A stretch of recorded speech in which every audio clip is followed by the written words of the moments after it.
Hi everyone, I'm Max Haddad. Welcome back. I know that yesterday's video was a little bit different than the other two that I've posted so far. I know I don't have a huge track record yet, but I wanted to clarify in case I wasn't clear last night when I posted that because I was sort of frantic when I did it. I just felt like I had to post that just based on some comments that I received. Not suggesting that I've got the best information, the best advice, but there are a few things that I feel like I know, and I needed to say them. So hopefully in the near future, maybe that not super near future, but the near future, I'll have a video up that is a little bit more in depth and more well thought out. I'm not ashamed of the video. I'm happy with it, and I believe in the things that I said. But I just wanted to clarify what that was about. Probably just overthinking it, honestly. I tend to do that. Anyways, today's video is about my very first day in prison. First day. Yummy. So, when you are sentenced, let me rewind here. I had spent about 9 months after signing the plea agreement knowing that I was going to be going to prison, that there was like a tiny chance that I wasn't, but it was basically a sure thing. Everyone around me, parents, the rest of the family, girlfriend at the time, pets basically picked up on it too. Like we all knew I'm going. There was a dismal aura around everyone, just an umbrella of sadness just whoosh, covering us.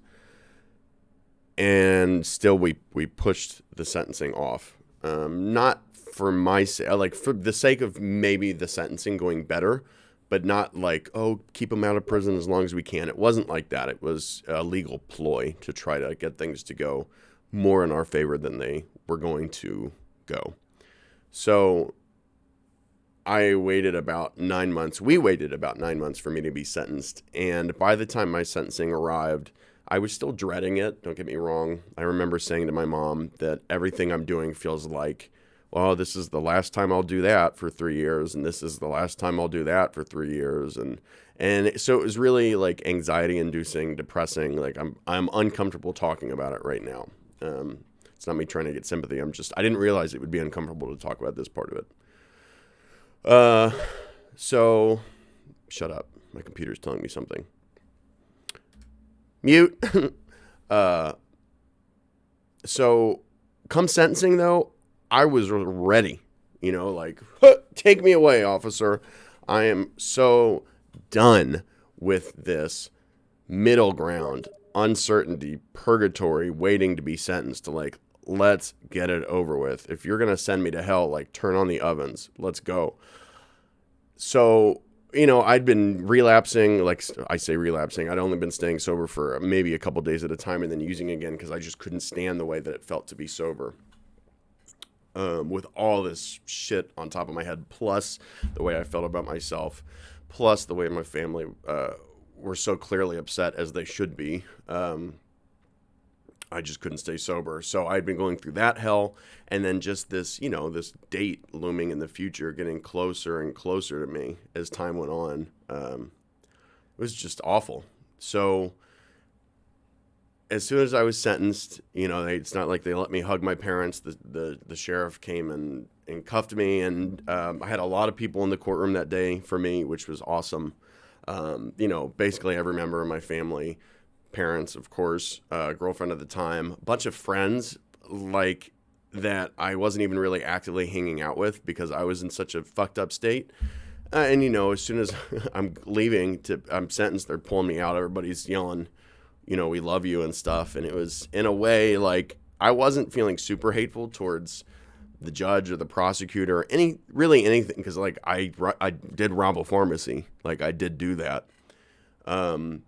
But all of them sitting there yelling made me feel like, you know what? Like, fuck you. My story is going to be different. I'm not going to just go to prison and then see you again in this courtroom in 3 years and go back to prison. I'm not doing that. I've got all these people on my side.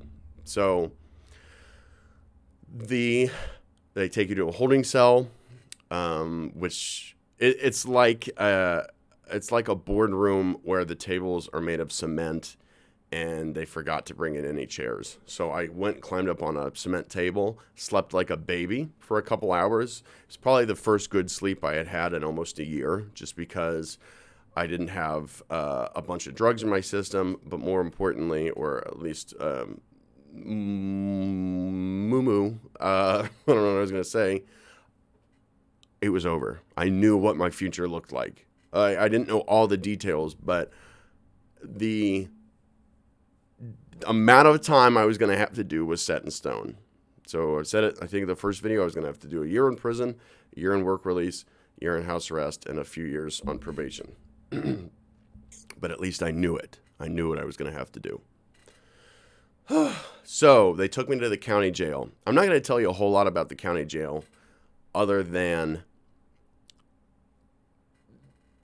I live in one of the wealthiest counties on average. Don't come from a particularly wealthy family, nor did I ever know any, but just the average is pretty great. What am I saying? A lot of money where I'm from. You would expect you go to the jail, it's going to be awesome. And I don't mean like Disneyland, but I mean like you wouldn't have to live in a cell where, there's constantly toilet water like flooding where you live, which was the case. Like there was plumbing issues, so there was always like sewage water everywhere.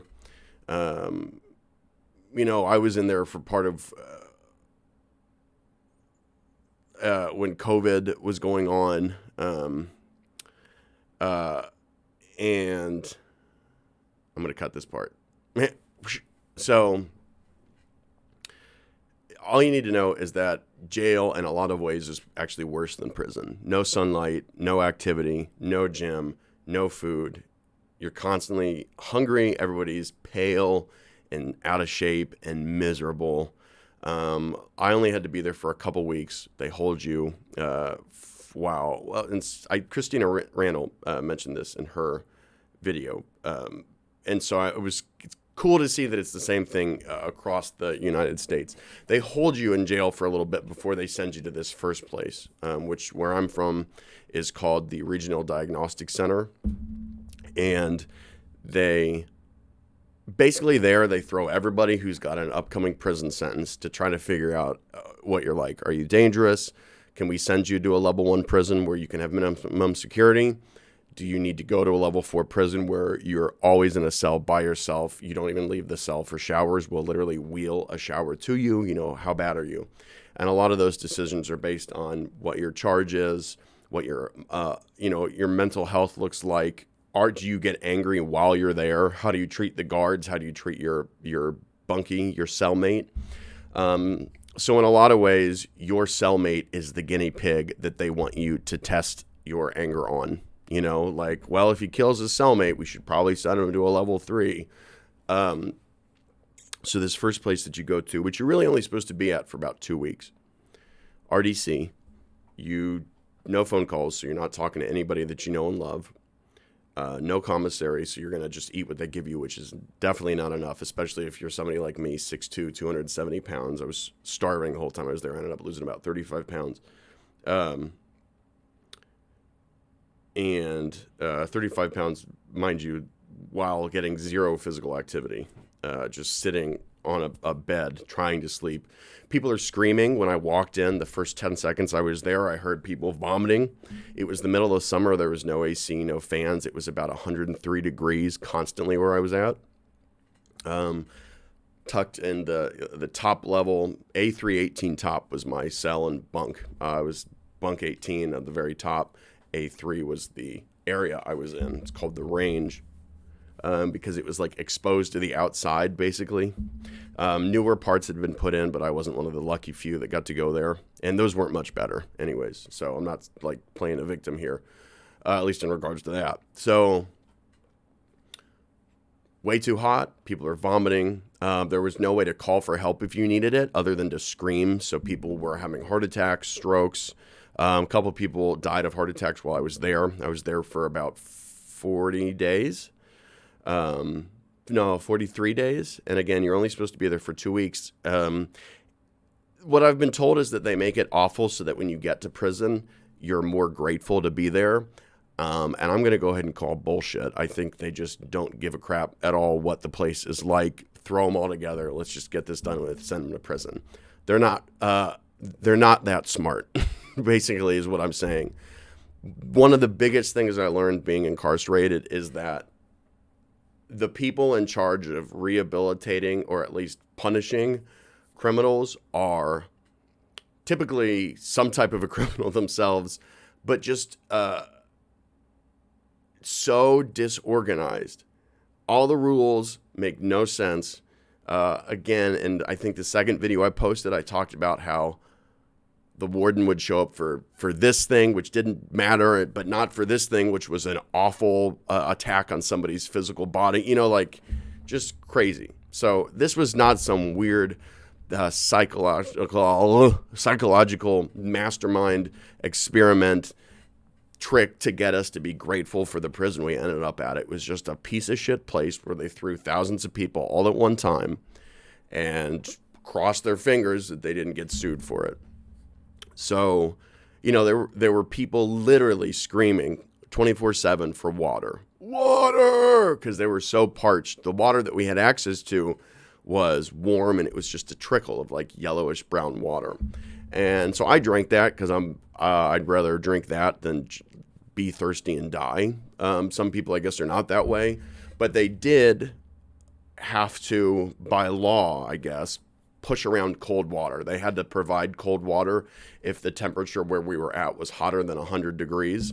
So there were inmate, not really volunteers, but not paid either. Like they were selected, but they were happy to do it, but they weren't paid. So it's sort of like volunteer work, but it wasn't up to them. Pushing around these jugs of water like you'd see at like a little kid's soccer match or whatever, ice water, hose water. I don't care. It's just water. I'm not upset about the quality of the H2O. And that was it. So every maybe hour and a half, 2 hours, you could get a couple. You're only supposed to have one. Only give them one cup. That was the guards. They were insisted. If you give them two, then they're going to ask for three. Oh, me, oh, fucking my. They asked for 3 cups of cold water. Oh, those animals. So, that makes me angry. So, luckily, the inmates pushing around the water were like, hey, guess what? I don't care if he says I'm only give you 1 glass of water. Have as many as you want. And then also these inmates were pushing around books and extra food if they had it, like helping. People were helping each other out. There was already some note of affiliation here. That's when I started to learn about different gangs, which I'm not going to go into detail in this video, but I was housed with a dirty white boy, which is not a comment on his character. That was the gang that he was affiliated with. And right beside us was a Saxon knight, which is like the way that it's been told to me is there's Aryans and there's Saxon knights and there's everybody else as far as like white organizations. So dirty white boys would be everything else. Saxon knights, Aryans are the 2 biggies. So I started to become familiar just by proximity with those organizations. My bunkie was great. Turned out to be sort of like a snake oil salesman and a bit of a manipulator, like big surprise. And I was super naive when I first got in there. So I was definitely subject to lots of manipulation for my food, for my time, for my income that I didn't really have. But, people were taking advantage of me. But after I actually got to the real prison, within, I think, 4 days, like somebody then ripped me off for a bunch of food. I was like, okay, that's over with. And then it stopped, and I started to be able to take care of myself. So you're in RDC. I'm calling this my first day in prison. Technically, it's my first, 44 days in prison because I'm talking about RDC, and then I'm telling you about the actual prison that I got to. So we would, kill time at RDC by playing cards if we could get hold of a deck of cards. We made a chessboard out of just ripped paper. It was tough to get pencils, even harder to get them sharpened. There just wasn't anything to do. The way that I survived when I first got there, because this is important. I can't believe I haven't already said this. When I first got there and I'm being escorted to my cell, I hear people vomiting, dry heaving because of the heat, crying, screaming in agony, screaming out of terror. I saw their eyes. It was so hot that people were stripped down to their boxers, some of them just totally naked, laying on the bare cement on the ground, which you weren't supposed to do, but it was so hot that they were just trying to get to touch anything that was a couple degrees cooler than everything else that was surrounding them. I started to panic when I got locked in my cell. This was the first time that I had been really scared. I had been scared like by this process, but the first time that punched my mic. The first time that I was like in terror, sheer terror. And so I grabbed the pencil that they'd given me and one of the 2 pieces of paper and the envelope and the stamp, and I immediately wrote my mom a panic letter. I wish I had it. Basically what it said was, I love you. I know I screwed up. I know that there's nothing you can do, but if there's anything you can do, you have to get me out of here. Here's what's going on. I can't stand it. It's only been 10 minutes. I'm not going to make it, blah, blah, blah, blah, blah. I wrote that letter. Something about writing that letter was really helpful. I think I did send it. I honestly can't remember now. I'll have to ask my mom if I sent it or not. But after I wrote it, I think it cemented that dude, you're alone. You're going to have to take care of yourself.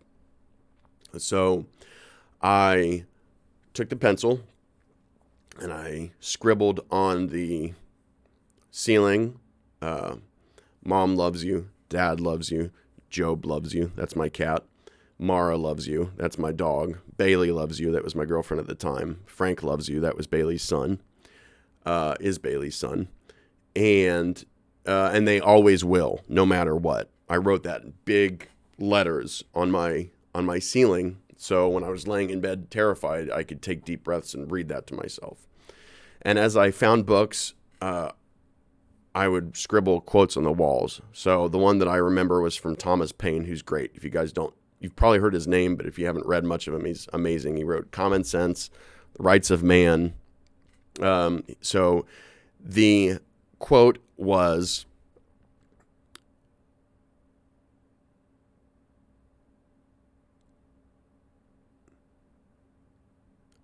I want to make sure I get it right. The summer soldier and the sunshine patriot will shirk in defense of his country. Let me say that again. The summer soldier and the sunshine patriot will shirk in defense of his country. But he that stands it now deserves the thanks of every man and woman. So clearly, Thomas Paine was not talking about somebody locked up in prison. Okay, but I related it to myself. A weaker person is going to shirk from this experience. They're going to hide. They're going to cower. They're not going to learn what they need to learn. But he that stands it now, stand the agony now, will be somebody of repute later. That's what it meant to me. And so I took the Nolly. Good girl. She's licking her hoo-ha. I took the tack that I was going to learn from this, and I was going to be stronger from it. So, misery, 43 days. You finally get told where you're going to go. You wait a little bit longer. They wake you up in the middle of the night. They woke me up, I think, at about like 2 a.m., which sleep at this point was you sleep 2 hours, you wake up for an hour, you sleep 2 hours. It wasn't like, oh, it's nighttime, time for bed. And they took us to a room when they put on like Judge Judy, and we watched Judge Judy for like 13 hours with no food or anything. And they get us on a van. Nolly, I love you. You're a good girl. Oh my God. You're a good dog. Go on. So, sorry. They get us on a van and they drive us to our prison. My prison wasn't far away. I went to the Putnamville Correctional Center. And it was a place that was colloquially known as the farm because it used to be a farm. They used to have inmates do farm work, and it was no longer that. And I will say it was another 2 weeks before I could call anybody that I loved. Just takes a minute to get your phone password that you have. That way people can't use your phone time. Only you can. It was a relief, I will say. So like whether it was a psychological trick or not, it wasn't. That RDC place did make me grateful for the place that I ended up at. Even though it was still awful, it was brighter, it was cooler, there was better food, there was more food, there were more people that seemed a lot happier. The bed was more comfortable. You had space to walk around. You know, you weren't being emotionally tortured by guards constantly. It still happened, but it wasn't happening all the time because they hated themselves and their job. It was an awful place. I don't want to give you the idea that, wow, real prison's great. It's just that first place that sucked. No, we'll get into it more. But first day at prison, you get your mattress, you get your bunk assignment, you get your dorm assignment, which initially you're just in the like the introduction dorm, and then you end up where you're going, which I said it previously, but I ended up in 15 South, a disciplinary idle dorm. But that first few weeks I was in this, like introduction dorm, which is just nothing is really different between that dorm and other dorms, except there's not a lot of commissary because people haven't gotten permission to get it yet, basically. Commissary being food and hygiene products that you pay for out of your own pocket, that you have to have money given to you from the outside world in order to be able to really buy.